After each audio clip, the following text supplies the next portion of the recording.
बिस्मिल्लाहिर्रहमानिर्रहीम, अस्सलाम वालेकुम। दिस इज़ डॉक्टर मोहम्मद सारम और इस वीडियो में आज बात होगी डैंड्रफ के हवाले से, यानी कि सर में खुश्की के हवाले से। बहुत सारे ऐसे लोग होते हैं, अगर हम अपने ही घर में देखें तो 2-3 बंदे तो ऐसे होते ही हैं जिनको खुश्की का मसला होता है।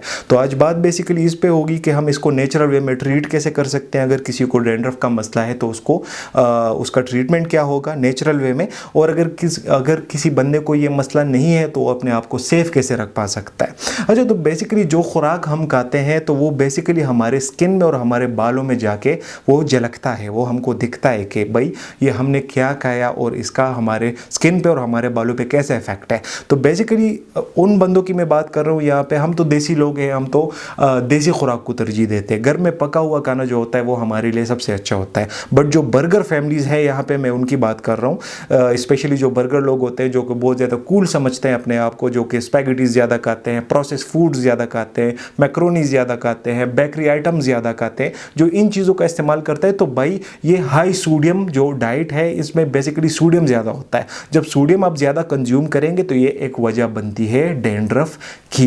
तो ऐसे खुराक से अपने आप को साइड पे रखें और अपने घर का जो खुराक होता है, जो देसी खुराक होता है, उसको तरजीह दिया करें।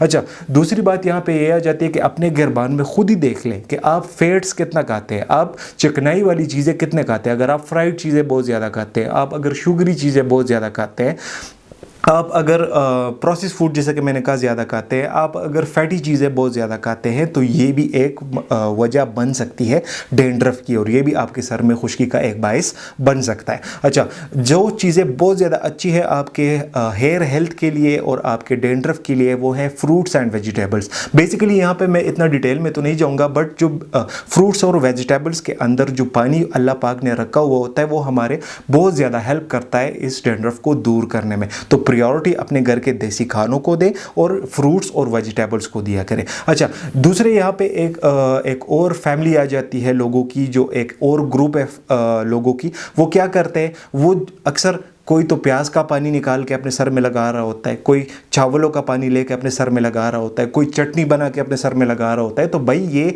That's not gonna work for dandruff या आपके हेयर हेल्थ के लिए। बस एक जो बात मैं यहाँ पे कहने जा रहा हूँ, ये अपने माइंड में रखें कि जो चीज़ आप सर पे लगा रहे हैं, अगर वो खाने की चीज़ें है तो अगर आप उसे खा लेते हो तो वो आपको ज़्यादा फ़ायदा देती है अगर आप उसको सर पे लगा रहे होते हो।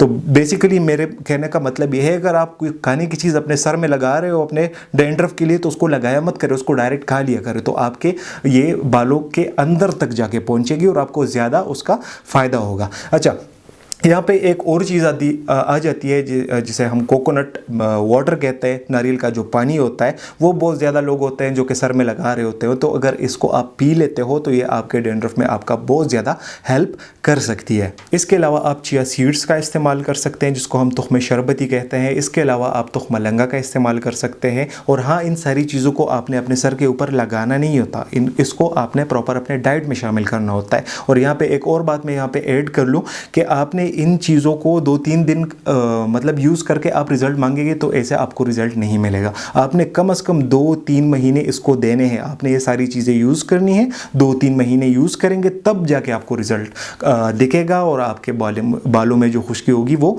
कमी की तरफ चली जाएगी। अच्छा, इसके अलावा अगर आप डिहाइड्रेटेड हो, अगर आप पानी ज़्यादा नहीं पीते, अगर आपके जिस्म में पानी की कमी होती हो, तो ये भी एक वजह बनती है डैंड्रफ आपके सर के अंदर खुश्की की। अच्छा, तो अपने आप को हमेशा हाइड्रेटेड रखें, पानी ज़्यादा से ज़्यादा पिया करें। अच्छा, इसके अलावा एक और बात यहाँ पे मैं ऐड करना ज़रूरी समझूंगा कि बहुत सारे लोग ऐसे होते हैं कि वो डाइट पे होते हैं, वो अपना वज़न कम कर रहे होते हैं। तो वो अक्सर क्या करते हैं, वो जो हेल्दी फैट्स होते हैं वो भी अपने डाइट से डिलीट कर देते हैं। तो उसका रिज़ल्ट फिर क्या होता है, हमारे बालों में खुश्की होने लग जाती है। ओवरऑल हमारी जो बॉडी में जो होती है वो खुश्की आ जाती है। इसके अलावा हमारे आंतों में भी खुश्की आ जाती है, जो कि फिर हमें कब्ज़ जैसी चीज़ों का हम शिकार हो सकते हैं। तो अपने अगर आप फॉर एग्जांपल अगर आप डाइट पे हो तो अपने डाइट से हेल्दी फैट्स को डिलीट ना किया करें। अगर आप जो अनहेल्दी फैट्स है अगर उसको डिलीट कर रहे होते हो तो बिल्कुल वो तो एक नॉन चीज़ है और वो तो समझ में आने वाली चीज़ है।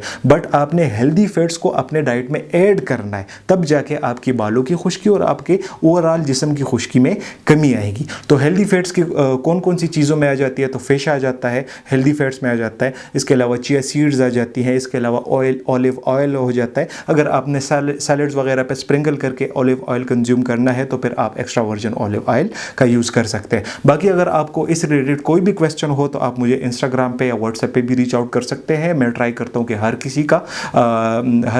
किसी का दुख भरी जो दास्तान होती है उसको सुनूं और उनको ट्राई करूँ कि उनको सोल्यूशन मिल जाए। तो आज की वीडियो बस यहीं तक थी। उम्मीद करता हूँ आपको इन्फॉर्मेटिव लगी होगी। चैनल पर विजिट करने का बहुत बहुत शुक्रिया। See you in the next one. अल्लाह हाफिज़।